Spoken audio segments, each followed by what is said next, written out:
Like کریں، subscribe کریں اور بیل آئیکن کو ضرور دبائیں تاکہ آنے والے ویڈیوز اب تک سب سے پہلے پہنچے۔ دوسری بات سن لیں،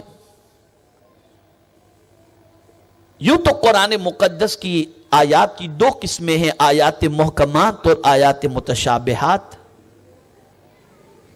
متشابہات کے اندر تعویل کی گنجائش ہوتی ہے، محکمات کے اندر صراحت سے حکم ہوتا ہے، اس میں تعویل کی ضرورت نہیں ہوتی۔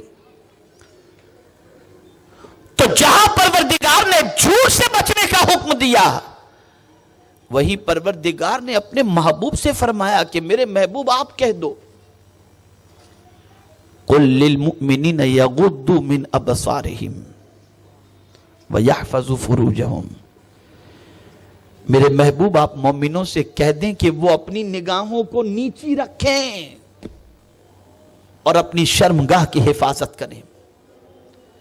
نگاہ نیچی رکھنے کا حکم اللہ نے اپنے محبوب کے ذریعے اپنی کتاب کے اندر عطا فرمایا۔ تلاش کر لیجئے مسلمانوں کو نگاہیں نیچی رکھنے والے۔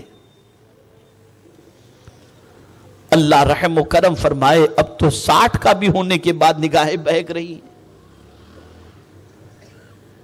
داڑھی اور بھووں کے بال سفید ہونے کے بعد بھی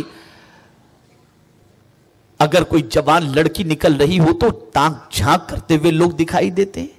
کیا ہو گیا یہ؟ کیا قرآن اس لیے ہے کہ اس پر عمل نہ کیا جائے؟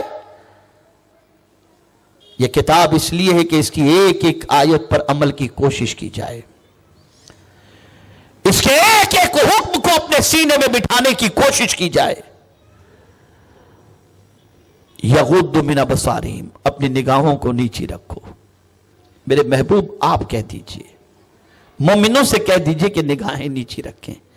صحابہ کی زندگی دیکھیں، خود میرے آقا کی زندگی کا جائزہ لیں تو اللہ اکبر، رسول رحمت صلی اللہ تعالی علیہ وسلم کی نگاہیں اتنی نیچی رہتی کہ اعلیٰ حضرت عظیم البرکت امام عشق و محبت کہتے ہیں، نیچی آنکھوں کی شرم و حیا پر درود، اونچی بینی کی رفعت پہ لاکھوں سلام۔ نیچی آنکھ، پتہ چلا جو باغیرت اور با حیا ہوتا ہے نا، اس کی نگاہیں نیچی ہوتی ہیں۔ اسی لیے اعلیٰ حضرت نے کہا نیچی آنکھوں کی شرم و حیا پر درود، کہ یا رسول اللہ آپ اتنے با حیا ہیں اور اتنے شرمیلے ہیں کہ آپ کی نگاہ کبھی اٹھتی ہی نہیں، آپ نگاہوں کو نیچی رکھتے ہیں۔ اور آپ دنیا میں دیکھتے ہوں گے کہ جس کی نگاہیں نیچی ہوتی ہیں نا، اسے یہ کہا جاتا ہے کہ یار بڑا باحیا آدمی ہے، کبھی نگاہ اٹھا کر کسی کی طرف دیکھتا ہی نہیں، نگاہیں جھکائے جھکائے ہی نظر آتا ہے۔ لیکن آج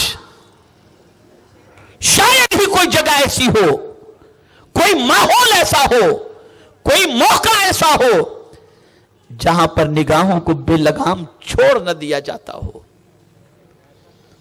کیا وجہ ہے کہ ہمیں اپنے پیر کے نیچے کی چیز نظر نہیں آتی اور اللہ والوں کو زمین پر رہتے ہوئے لوہے محفوظ پر لکھی ہوئی تقدیر نظر آ جاتی تھی؟ وہ غوث پاک جو شکم مادہ سے بنی بن کر کے پیدا ہوئے، وہ کہتے نظر تو الی بلاد اللہ جمعن کا خردلۃ علی حکم اتصالی، میں اللہ کے شہروں کو اس طرح دیکھ رہا ہوں جیسے ہاتھ کی ہتھیلی میں رائی کا دانہ۔ یہ نظر کہاں سے آئی؟ وہی نیچی نگاہ کی بنیاد پر، نگاہوں کو جھکانے کی بنیاد پر۔ میں پوری ذمہ داری کے ساتھ عرض کرتا ہوں، مرد ہو یا عورت، اگر کوئی حسن آپ کے سامنے سے گزر رہا ہو اور آپ صرف اللہ کے حکم کو پیش نظر رکھتے ہوئے نفس کہے کہ دیکھ لو، اور آپ قرآن کی آیت کو پیش نظر رکھتے ہوئے گردن جھکا لو، نگاہ جھکا لو، خدا کی قسم دل میں سکون پیدا نہ ہو تو جو چاہو مجھے سزا دے دینا۔ جھکا لو نگاہوں کو کہ نہیں، مجھے نہیں دیکھنا ہے، میں کیوں دیکھوں؟ میرے لیے اللہ نے حرام فرما دیا ہے۔ بچاؤ اپنی نگاہ کو، پھر آپ دیکھنا قلب کو کتنا سکون ملتا ہے، دل کو کتنا قرار ملتا ہے۔